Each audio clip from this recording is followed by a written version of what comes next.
যারা আসতে আবার ঠিক আমার এত ঠিক দরকার নেই, এই কাজটা হবে না। উপস্থাপনা যে করবে সে একটু খেয়াল রাখলে এই কাজটা হবে না। সেটা কি? ইসলামিক মাহফিল মুসলমানদের সংস্কৃতি না। হাততালি দেওয়া, হাততালি দেওয়া এটা কি না? আমাদের সংস্কৃতি না। অতএব ইসলামিক প্রোগ্রামগুলোতে এটা খেয়াল রাখা চাই।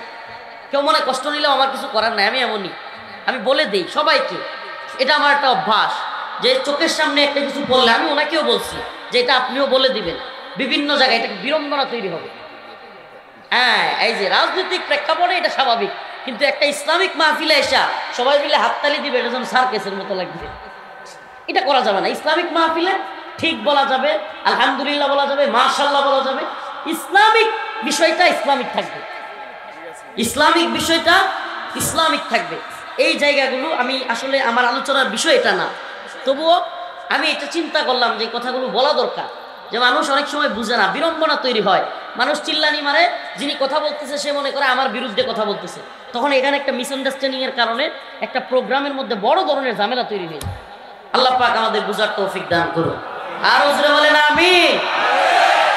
একটা কথা আমার খুব ভালো লাগছে, না আব্দুল মান্নান সাহেবকে আমি ব্যক্তিগতভাবেও চিনি, তো যে আওয়ামী লীগের কাজটা যেন আমাদের দ্বারাও না হয়, এটা এটা একটা খুব গুরুত্বপূর্ণ বিষয়।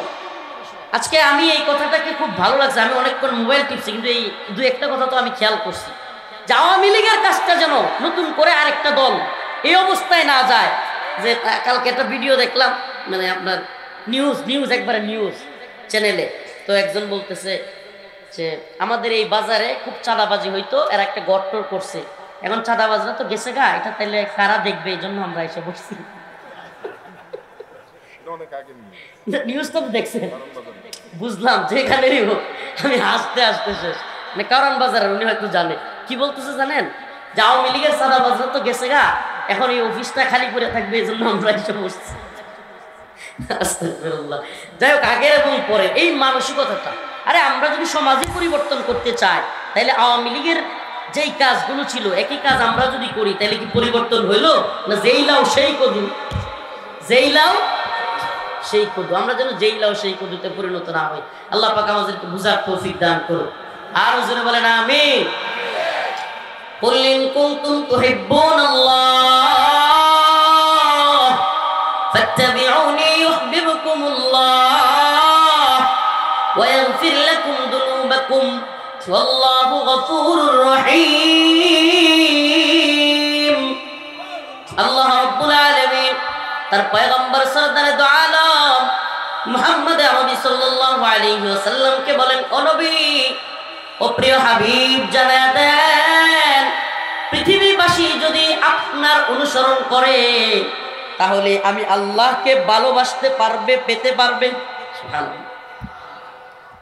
ও নবী, আপনি বলে দেন, কুল ইন কুনতুম তুহিব্বুনাল্লাহ, তোমরা যদি আল্লাহকে ভালোবাসতে চাও, তাআল্লুক মা আল্লাহ করতে চাও, আল্লাহর সাথে সম্পর্ক করতে চাও, এই দুনিয়ার সমস্ত ক্ষমতাশীলদের সাথে সম্পর্ক এটা দুলিশ্বাত হয়ে যাবে, কিন্তু আল্লাহর সাথে সম্পর্ক থেকে যাবে, দুনিয়া এবং আখিরাতে উভয় জাহানে কাজে লাগবে। সুবহানাল্লাহ। মান লাহুল মাওলা ফালাহুল কুল, যার আল্লাহ হয়ে গেছে তার সব হয়ে গেছে। তুমি আল্লাহকে পাইলা, সব পাইলা। তুমি আল্লাহকে পাইলা না, দুনিয়ার সব পাইলা, কিছুই পাইলা। আবারও বলি, মান লাহুল মাওলা ফালাহুল কুল, তুমি তোমার রব আল্লাহকে পাইলা, দুনিয়ার সব পেয়ে গেল। আর তুমি তোমার দুনিয়ার সব পাইলা কিন্তু আল্লাহকে নারাজ করলা, মানে আল্লাহরে পাইলা না, তুমি কিছুই পাইলা না। এই পৃথিবীতে দুনিয়াদারদের অবস্থা একটু যাচাই করলেই শুনবেন, কোটি কোটি টাকার মালিক অথচ সন্তান কথা মানে না। এটা আপনারা শুনবেন না, আমরা শুনি। হুজুর একটু দোয়া করেন, হুজুর ছেলেটা কথা শুনেন, হুজুর একটু দোয়া করে দেন, মেয়েটা কথা শুনেন। আমি তো বলি, বাবা, তোমার অধীনস্থরা, তোমার কর্মচারী, তোমার ড্রাইভার, তোমার সন্তান, তোমার স্ত্রী তোমার কথা কেন শুনে না? তুমি তোমার মালিকের কথা শুনো। তোমার অধীনস্থরা তোমার কথা কেন শুনে না? তুমি তোমার মালিকের কথা শুনো। সুবহানাল্লাহ। এজন্য ভাই, আল্লাহকে ভালোবাসার দরকার আছে না নাই? কথা কয় না, আছে না নাই? রাসূলুল্লাহ সাল্লাল্লাহু আলাইহি ওয়াসাল্লাম একটা হাদিসের মধ্যে বলেছেন, কোন ব্যক্তির মরুভূমিতে উট হারায় গেছে, উট এই ঘটনাটা আমি প্রায়ই বলি, এটা বোঝার জন্য খুব জরুরি। উট মরুভূমিতে, চতুর্দিকে বালু আর বালু, এমন উত্তপ্ত গরম বালি যে পা রাখা যায় না, পা কি করা যায় না, রাখা যায় না, চতুর্দিকে বালু। হঠাৎ করে তার উটটা নাই, এখন সে হাঁটতেও পারতেছে না, আর কোনো বাড়ি ঘর নাই, যাইতেও পারতেছে না, তীব্র রোদে সে শরীর পুড়ে যাওয়ার মতো অবস্থা। তন্দ্রা আসছে, সে একটু তন্দ্রা আসছে, জিমাইতেছে। হঠাৎ করে জীবনী থেকে উঠা দেখে তার উটটা চলে আসছে। রাসূলুল্লাহ সাল্লাল্লাহু আলাইহি সাল্লাম বলেন, ওই ব্যক্তির উট চলে আসার পরে এই উত্তপ্ত মরুভূমিতে উটটাকে পায়া যতটুকু খুশি হয়, যে বান্দা নামাজ পড়ে না, যেই বান্দা গুনাহের কাজ করে, এমন বান্দা তওবা করে আল্লাহকে সিজদা করলে, মসজিদে আসলে আল্লাহ ওই উটওয়ালার চাইতেও অনেক বেশি খুশি। সুবহানাল্লাহ, আসতে বলেন, অনেক বেশি খুশি। অতএব সম্পর্কটা কার সাথে রাখতে হবে? এই পৃথিবীতে যার কাছে আপনি গিয়ে হাত পাতেন চান, যে কেউ হোক, যে কেউ, আপনি অসম্মানিত হবেন। আপনি একদিন না একদিন খুঁটা শুনবেন, খুঁটা দিবে। যদি সে নাও দেয়, তার ছেলে অথবা তার স্ত্রী কিংবা আশপাশ থেকে কেউ বলবে, হ্যাঁ তুই তো মুখের কাছ থেকে নিয়ে চলিস, এগুলো বলবে। এই কষ্ট আপনি অবশ্যই ফিল করবেন। কিন্তু যদি মালিকের কাছ থেকে চায়া নেন, সুবহানাল্লাহ, দুনিয়াদারদের কাছ থেকে চায়া নিলে অসম্মানিত হবেন, আর মালিকের কাছ থেকে চায়া নিলে আপনি সম্মানিত হবেন। সুবহানাল্লাহ। তাইলে চাইবো কার কাছে? তরিকা কি? রাসূলের সুন্নাহ। তরিকা কি? পৃথিবীতে আপনি সফল হতে হলে রাসূলের সুন্নাহ ব্যতীত হতে পারবেন না। আদর্শ মানতে হবে রাসূলের। পৃথিবীর সমস্ত তন্ত্রমন্ত্রের উপরে আল্লাহর রাসূলকে, এই দ্বীনকে প্রতিষ্ঠিত করবার জন্যই আল্লাহ তাআলা পাঠিয়েছেন। হুয়াল্লাযী আরসালা রাসূলাহু বিল হুদা ওয়া দীনিল হক লিইয়ুযহিরাহু আলাদ দীনি কুল্লিহি। আল্লাহ পাক বলেন, আমি রাসূলকে সত্য দিন সহকারে হিদায়াত সহ দুনিয়াতে পাঠিয়েছি। আমার একমাত্র উদ্দেশ্য হলো লিইয়ুযহিরাহু আলাদ দীনি কুল্লিহি, সকল দ্বীনের উপর, সকল তন্ত্র মন্ত্রের উপর আমি এই দ্বীনকে প্রতিষ্ঠিত করতে চাই। সুবহানাল্লাহ। কি করতে চাই? প্রতিষ্ঠিত করতে চাই। এই দ্বীনকে লাঞ্ছিত অবস্থায় মাইক কেড়ে নিয়ে যাবে, যখন মন চায় মারবে, মন চাইলে মাহফিলের অনুমতি দিবে, মন চাইলে দিবে না। এইরকম লাঞ্ছিত অবস্থায়, পরাজিত অবস্থায় থাকার জন্য এই দ্বীন এসেছে? বলেন, এই দ্বীন এই জন্য এসেছে নাকি লিইয়ুযহিরাহু আলাদ দীনি কুল্লি, সমস্ত দ্বীনের উপর বিজয়ী থাকতে এই দ্বীন এসেছে? উলামায়ে কেরাম, দাঈ, খতিব, ইমাম, আপনাদের প্রত্যেককে বলি, এই দ্বীন বিজয়ী হতে এসেছে। আসুন, যেই লোক আপনার পাশে আছে তাকে বুঝান, মসজিদের ইমাম মুসল্লিদেরকে বুঝান, শিক্ষক ছাত্রদেরকে বুঝান, দিন দরদি ভাই বন্ধুদেরকে বুঝান, প্রত্যেকটা সেক্টরে এই আওয়াজ পৌঁছে দেন, এই ভূখণ্ডে আমরা কোরআন সুন্নাহ অনুযায়ী রাষ্ট্র ব্যবস্থা চাই। কি চাই? কি চাই?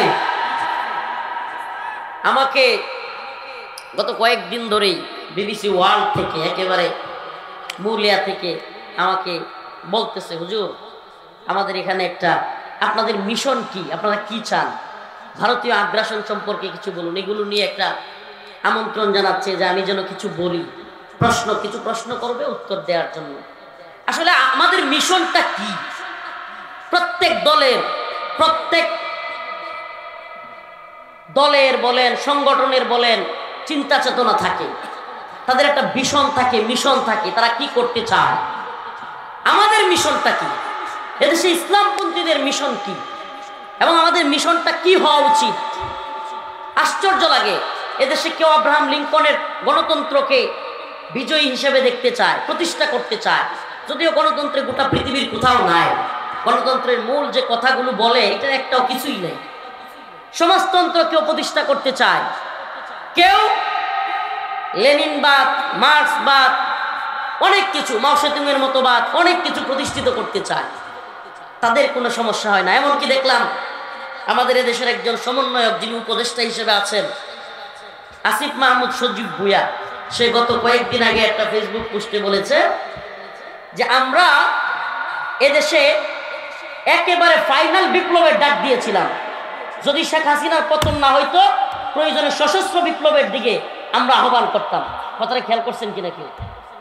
আচ্ছা, যদি হাসিনার পতনের জন্য কিংবা দেশ সংস্কারের জন্য সশস্ত্র বিপ্লবের কথা বললে এটা সঠিক হয়, এটাকে আপনি সাপোর্ট করেন, ইসলামী বিজয়ের জন্য, কোরআন সুন্নাহ রাষ্ট্র ব্যবস্থার জন্য, ইসলামকে প্রতিষ্ঠিত করবার জন্য সশস্ত্র বিপ্লবের কথা বললে আপনি জঙ্গি বলেন।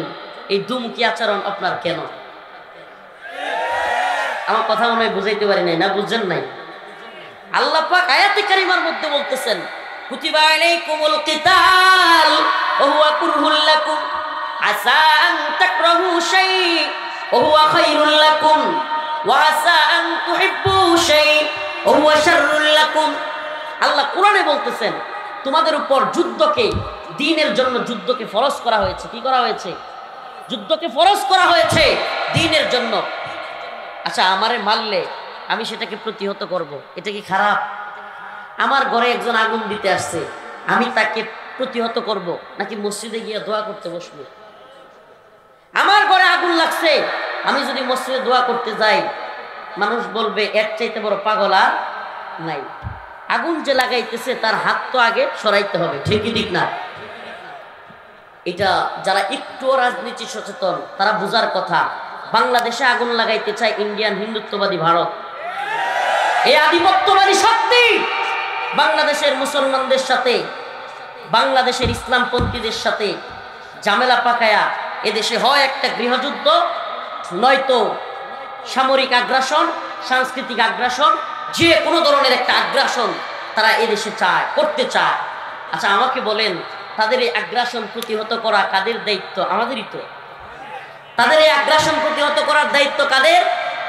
রাসূলের সুন্নাহ কি? উদিনালিল্লাযীনা ইকাতালুনা বিআন্নাহুম যুলিমু।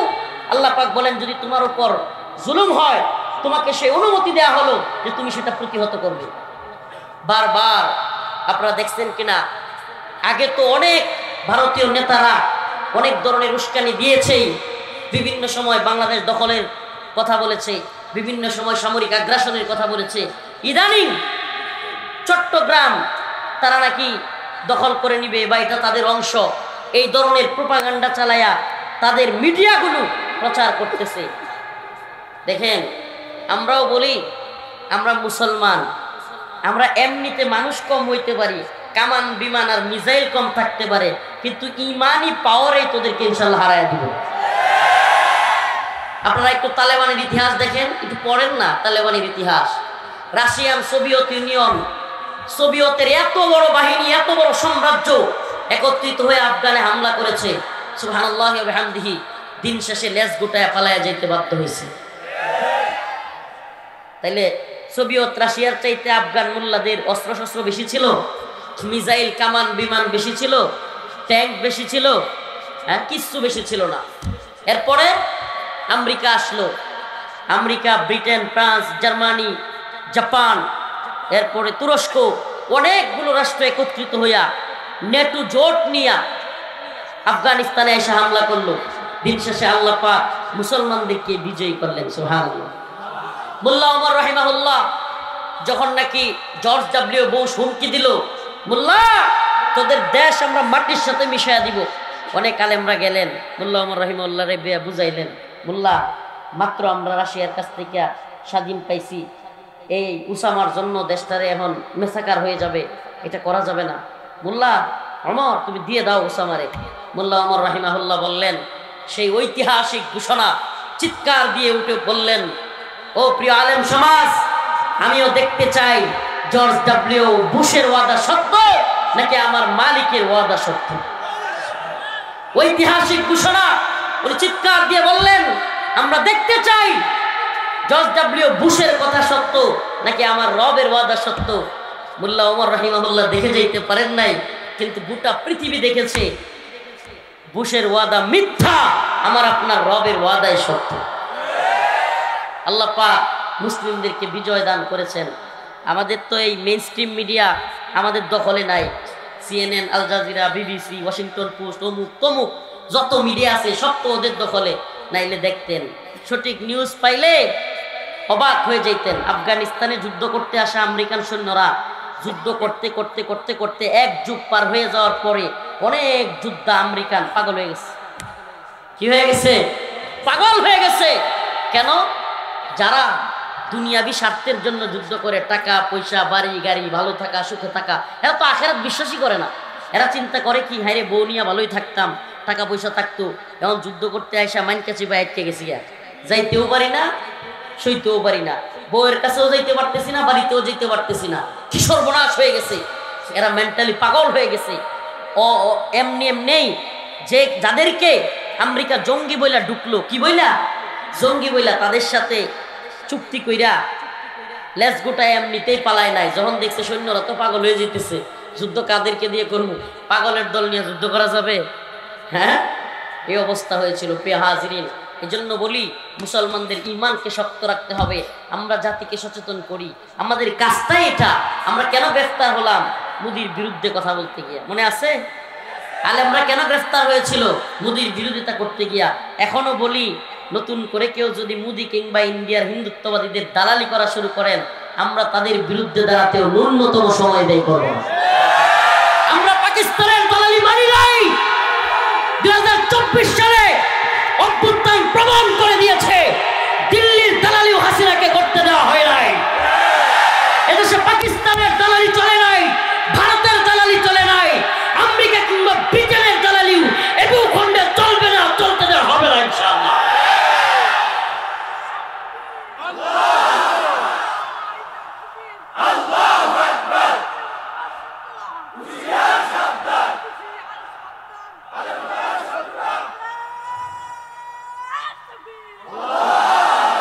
আল্লাহ পাক তার ইমানি জজবাকে আরো বাড়ায় দিক। এরাই আমাদের আগামীর স্বপ্ন, এরাই আমাদের আগামীর স্বপ্ন সারথি। এই যুবকদের অন্তরে আমরা একটা কথা ফিট করতে চাই, এরা যদি বুলেট নিয়ে, বন্দুক নিয়ে, কামান নিয়ে আয়ে, আমরা ফিলিস্তিনিদের মতো ঢিল মেরে এগুলো মেরলাম। ইমানি শক্তি এমন লাগবে। 2024 আমাদেরকে শিখাইছে।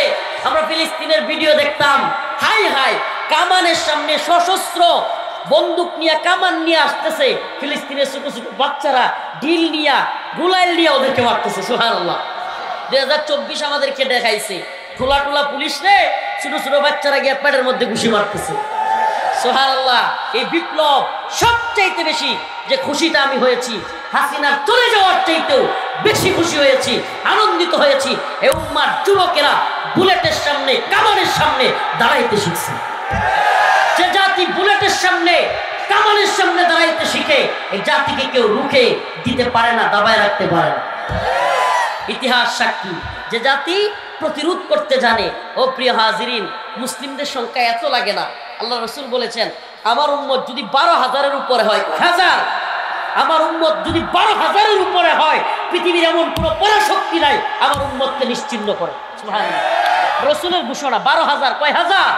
আমার উম্মত যদি 12,000 হয়, আর যদি আল্লাহর উপর ভরসা রেখে লেগে যায়, আল্লাহ বলেছেন, কাম মিন ফিয়াতিন কালিলা গালাবাত ফিয়াতান কাসীরাতান বিইذনিল্লাহ। ছোট্ট ছোট্ট দলকে, আল্লাহর উপর ভরসাকারী ছোট্ট ছোট্ট দলকে আল্লাহ পাক বড় বড় দলের বিরুদ্ধে গালাবাত ফিয়াতান কাসীরাতান বিইذনিল্লাহ বিজয় দান করেছেন। সুবহানাল্লাহ। এজন্য আমাদের অন্তরে হিম্মত লাগবে। এখন আপনি চিনবেন না হকপন্থী কারা, মাইল লাগলে বুঝবেন। 24 বুঝেন নাই? নিফাকি কারা, আসলি হিম্মতওয়ালা কারা, কিছুটা বুঝছেন। আর যদি হামলা হয় তাইলে আরো বুঝবেন। তখন অন্য কাউরে কান্দে না লইয়া ইনশাল্লাহ এই লোকগুলো নিয়ে ঘুরবেন। এই জাতিকে আমরা ভালোবাসি। এই জাতির দুর্দিনে, দুর্বিপাকে আলেমরা জাপায়া পড়ে, বন্যায়, দুর্যোগে, দুর্বিপাকে সব সময় উলামায়ে কেরাম এই জাতির পাশে দাঁড়ায় যায়। ঠিকই ঠিক না? কথা সত্য না মিথ্যা? উলামায়ে কেরাম আছে। আমরা আপনাদেরকে সজাগ করি, রাসূলের আদর্শে সৈনিক হতে হবে। এটা কথা মনে রাখবেন, যে জাতি সচেতন হয় না, সে জাতি সব সময় ব্যর্থতার অতল গহ্বরে নিমজ্জিত হয়। অচেতন জাতি বিজয়ী হয় না, অচেতন হওয়া যাবে না। ভারতীয় আগ্রাসন খুব ভয়াবহ। ভারত তাদের পুতুল, সাজানো গুছানো পুতুল, যেটাকে 74 পরবর্তী, 75 পরবর্তী, 81 পর্যন্ত প্রায় 5-6 বছর যে পুতুলকে তারা সাজায়া গুছায়া সুন্দর করিয়া তারা বানাইছে, সেই পুতুলকে আমরা ফ্লাইং কিক দিয়া দিল্লি পাঠাইয়া দিছি। তাদের কষ্ট কম না, বুঝেন নাই? আল্লামা সাঈদী রাহিমাহুল্লাহ সেই কথা বললাম আর কি। সরকার যে তিরিং বিরিং শুরু করেছে, বাংলার জনগণ এমন ফ্লাইং কিক দিবে যে মামার বাড়ি দিল্লিতে গিয়ে পড়বা। ওইটা বললাম আর কি, যে এই ফ্লাইং কিক যে মারছেন 75 থেকে 81 পর্যন্ত 6 বছর ভারতের রাইখা এটারে র সহ অনেকে মিললে এটার একটা পুতুল বানাইছিল। তাদের সব কথা শুনবে, তাদের যা যা চায়, ট্রানজিট লাগলে ট্রানজিট দিবে, মোংলা বন্দর লাগলে বন্দর দিবে, বাংলাদেশের ভিতর দিয়ে রেল লাইন লাগলে রেল লাইন দিবে। তারা গুলি কইরা সীমান্তে আমাদের বোনদেরকে ভাইদেরকে মারবে, তাতেও প্রতিবাদ করবে না। তিস্তা আটকায়া আমাদেরকে বন্যায় আটকায়া আমাদের মরুভূমি বানাবে, আবার মন চাইলেই বন্যা দিয়ে আমাদেরকে মেরে ফেলবে। তাও দেখবেন একবার বলবে স্বামী স্ত্রী, একবার বলবে রক্তের সম্পর্ক, যা মন চায় দালালি করে যাবে। এই পুতুলকে তো তারা এই জন্যই বানাইছিল। এখন আপনারা যখন পুতুলের লাথি মারছেন, গায়ে লাগছে না? কথা কয় না, গায়ে লাগছে না? এমন গায়ে লাগছে, হাসিনা যাওয়ার সাথে সাথে যেই বাদ 54 বছরে ছাড়ে নাই, সেই বাদগুলো ছেড়ে দিয়া বাংলার জনগণে রাখতাম না। আপনার কি মনে হয় যে খেপাখেপ ছিল, সত্যিকার অর্থে যদি ইন্ডিয়ার অবস্থান ভালো থাকতো, সশস্ত্র আক্রমণ শুরু করে দিত? আসলে তারা তো চিন্তা করছে কি সর্বনাশটা হইব, মণিপুরে এমনিতেই অস্থিরতা চলতেছে, এদিকে ত্রিপুরায় চলে, কাশ্মীরে চলে, যেই দিকে সব দিকে আমাদের যদি গুলাগুলি লাগাইয়া দেই, তাইলে আমগর অস্তিত্বই থাকবো না। মোল্লারা কি আফগানিস্তানের মুসলমানরা এনে মারবো, পাকিস্তান আফগানিস্তানের মোল্লারা কি বসে বসে কি ললিপপ খাইবো নাকি? এরা সব বুঝে রাজনীতি, এরা মনে করে আমগরে সহানুভূতি দেখাইতেছে, কিছু করে নাই। এরা পারলে আক্রমণ করতো, কিন্তু ইনশাল্লাহ পারবে না। মুসলিমরা জাগ্রত হয়ে গেলে পৃথিবীর কোনো তাগুতি জালেম কাফের শক্তি নাই মুসলিমদেরকে রুখে দেয়। এজন্য আমাদের ভয় হওয়ার কিছু নাই। আজকে যে সমস্ত ইসকনের দালালরা মনে করতেছে মোদি তাগরে বাংলাদেশ দখল কইরা হ্যাঁ করে রাষ্ট্র ক্ষমতায় বসায়া দিবে, এই ইসকনের দালালদেরকে বলি হুঁশিয়ার, সাবধান। মোদি নিজেরই এখন গদি লইয়া টানাটানি। মোদিরই ভারতে যে অবস্থা, বিভিন্ন রাজ্যে যে কঠিন পরিস্থিতি, তোমরা বেশি বাড়াবাড়ি করো না। আমরা হিন্দু বৌদ্ধ খ্রিস্টান কারো বিরুদ্ধে না, সবাই মিলে বাংলাদেশ বসবাস করুক, সমস্যা নাই আমাদের। কিন্তু তোমরা আমাদের বাড়ি ঘরে আমাদের দোকানপাটে হামলা করবা, আমরা কি সহ্য করব? সহ্য করব? আমাদের সেনাবাহিনীর উপর হামলা করবা, আমরা কি সহ্য করব? সহ্য করা যায় না। তোমরা আমাদের প্রাণের ভূমি, সুবহানাল্লাহি ওয়া বিহামদিহি, শত শত উলিয়া উলিয়ার এলাকা চট্টগ্রাম, সেই চট্টগ্রামকে নিজেদের দখলে নেওয়ার প্ল্যান করবা, বাংলার মুসলমান বসে থাকবে না। আমি তো বলি বাংলার জনগণ, ও গাজীপুরের মুসলমান, তোমাদের দিয়ে শুরু হোক, প্রত্যেকটা এলাকার জনগণকে বলি, যুবকদেরকে বলি, যুবক পেট এই ভুঁড়ি বানানো যাবে না, মুসলিম যুবকদের ভুঁড়ি থাকবে না, তৈরি থাকতে হবে। আস্তে সাঁতার শিখতে হবে, প্রয়োজনে সাঁতরাইতে হবে, প্রয়োজনে গাছে উঠতে হবে, প্রয়োজনে এখনই শারীরিক ফিটনেস শুরু করে দিতে হবে। যে কোনো সময় যদি ডাক আসে, সাথে সাথে অস্ত্র সহ দাঁড়ায় যাওয়ার মতো হিম্মত নিয়ে দাঁড়ায় যেতে হবে। এদেরকে আমরা সব সময় তৈরি থাকব, যে কোনো প্রয়োজনে, দিনের প্রয়োজনে, দেশের প্রয়োজনে আমরা ভারতের বিরুদ্ধে রুখে দাঁড়াইতে বিন্দু মাত্র সময় ক্ষেপণ করব না। আমরা এদেরকে কঠোর জবাব দেওয়ার জন্য তৈরি আছি তো ইনশাআল্লাহ। আত্মগোপনে থাইকা ওই কি বলে গুহার ভিতরে থেকে আমরা ভিডিও দেওয়ার নেতা আমরা না, আমরা আপনাদের পাশে ছিলাম, আসি, থাকবো ইনশাআল্লাহ। এখানে বলে গেলাম, আর গিয়া ওই যে স্কুল সিপার ভিতরে গিয়া ওই যে ছাত্রলীগের সাদ্দাম কইছিল না, দেখা না দিলে বন্ধু কথা কইও না। এখন তার নেত্রীর উপরে গিয়ে এটা পড়ছে যে আপনি বিদেশ থেকে মানে তারেক রহমান সাহেবকে নিয়ে বলতে গিয়ে এখন দেয় যে নিজেরা নেত্রী এই কাজটা করতেছে। মানে বলছিল যে দেখা না দিলে বন্ধু কথা কইও না, তুমি হেই আরেক দেশ থেকে ভিডিও বার্তায় আমাদেরকে আদেশ দিবা, বাংলার জনগণ সেটা মানবে না। কারণ হাসিনা কি করতেছে, কই আছে, কোন কোন চিপাই চাপাই কইরা এখন ছাত্রলীগের ওই ইউনিয়ন পর্যায়ের নেতার লগে টেলিফোন করে নিজে আবার এটা ভাইরাল করে। কি লেগা? কারণ তার বক্তব্য তো কোনো মিডিয়া নিবে না এমনি এমনি, তাহলে এটা কি করতে হবে, যে কোনো একজন লোকে ফোনে থ্রেট মেট দিয়া ভাইরাল করতে হবে যে আমি আসি রে ভাই, আসি। আল্লাহ পাক এদের থেকে হেফাজত করুক, বলে না আমি। আমরা রসুলের আদর্শ সৈনিক, রাজি আছি তো ইনশাআল্লাহ? যুবকদের হিম্মত আছে তো ইনশাআল্লাহ? হাসি না ভাই, হাসি না, বাস্তবতা আছে। আমরা নেতারা আমাদের বুঝতেছে না তো, আমাদের এই বিচ্ছিন্নতা, আমাদের এই বিভেদ, আমাদের এই ফাটল, একদল আরেক দলের বিরুদ্ধে কথা বলা কি ক্ষতি যে দেশের করবে। এদেশে শুনেন, এদেশে কোনো দল কোনো দেশের শত্রু না। যদি সবাই মুসলমান হয়ে থাকি, এই দেশ ইসলাম আমাদের রক্ষা করতেই হবে।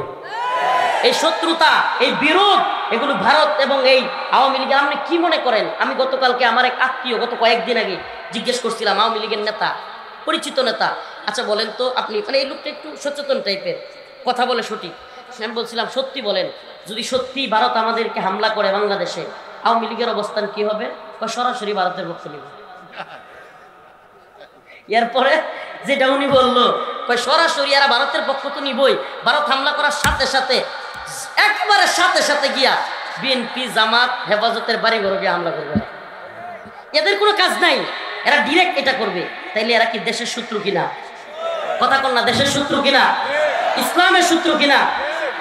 তাইলে এরা দেশ এবং দেশের মানুষের শত্রু, ইসলামের শত্রু।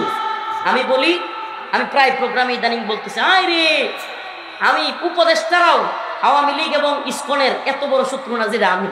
আপনারা অনলাইনে একটু ঢুকলেই দেখবেন, এই যে উপদেষ্টারা এরাও এতটা এদের কাছে আনা, আমাকে যতটা এরা এমনই করে। কেন? আমি কয়েকটা জায়গায় এই কথাটা বলার পরেই যে আপনি ঘুরে ঘুরে দেখবেন, আমি দেখতেছি সারা দেশে, আপনারাও দেখবেন, কোনো একটা এলাকায় আওয়ামী লীগ দেখি নাই যার মধ্যে এতগুলো গণহত্যা, আলেমদের নির্যাতন, রিমান্ডে নেওয়া, ফাঁসি দেওয়া, ছাত্রদেরকে গুলি করে মারা, এত অন্যায়ের পরেও একটা লোকের অনুশোচনা নেই। আমি চাক্ষুষ সাক্ষী, আমি ঘুরে আমার আত্মীয় স্বজন থেকে লই আওয়ামী লীগ যেগুলো করে একটার মধ্যে আমি অনুশোচনা দেখিনি। অনুশোচনা বলতে নাই যে এতগুলো কাজ করলাম, এতগুলো মানুষকে হত্যা করলো। হ্যাঁ, এরপরে আরো কি করছে জঘন্য কাজ, যেটা এই যে গত প্রোগ্রামে বলে আসছি, আমাদের রসুলকে কবরে, সরি আমাদের রসুলের পেটকে বিকৃত করেছিল এমানুয়েল ম্যাক্রু, ফ্রান্সের প্রধানমন্ত্রী। নাম কি? ফ্রান্সের প্রেসিডেন্ট এমানুয়েল ম্যাক্রু। আপনারা জানেন না এটা? রসুল সাল্লাল্লাহু আলাইহি সাল্লামের পেটকে বিকৃত কইরা, আউযুবিল্লাহি মিন যালিক, ওই তার বড় বড় বাড়িতে ঝুলাইয়া এরপরে পর্দায় মানুষকে দেখাইছে। সেই এমানুয়েল ম্যাক্রুকে এই গত এই জালেম হাসিনা এমানুয়েল ম্যাক্রুকে, আমরা কারাগারে ছিলাম, আপনারা দেখেন নাই, লাল গালিচা সংবর্ধনা দিছে, নাউজুবিল্লাহ, একটা পর পুরুষের সাথে চুমাচুমি পর্যন্ত করছে।